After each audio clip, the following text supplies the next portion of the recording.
Did you know about her graduation? I have learned about it also on social media, and I really congratulate her. And what I saw and what I watched, I cannot say I've not seen it. It gave me some courage that my prayers are not in vain. Yes. But someone will want to ask, apart from their mother, what happened? Why did things get that far? You can't talk to your children. They can't talk to you. When I was growing, in the lower classes is where I learned this saying, never trouble a trouble before trouble troubles you. Hopefully you know that. I know that. Yeah. And so it is good to miss something and keep peace. Yeah. It's good to miss something and keep peace. Yeah. Peace at any cost. Create it however much you have the pain. But if your pain can create a peaceful environment, keep peace. Wow.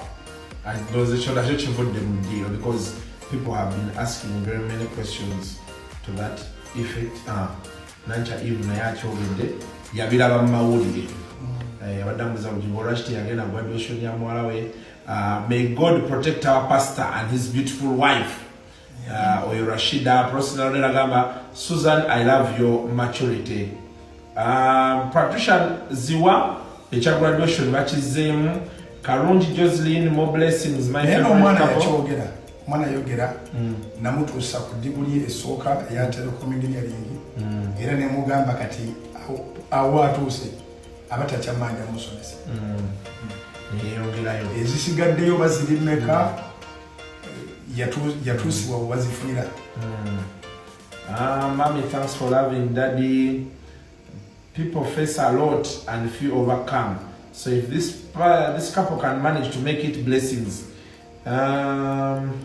waliwo abeevuma wano bayomba nno omutima yo omulala temuyomba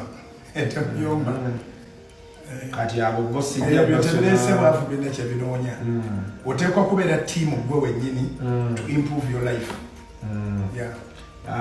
Abasinga they are just giving big ups here.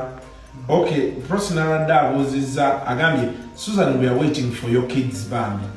There has been talk that you don't want to have children here. Is that true? No, ekisookera ddala obufumbo kutwala abantu basatu. God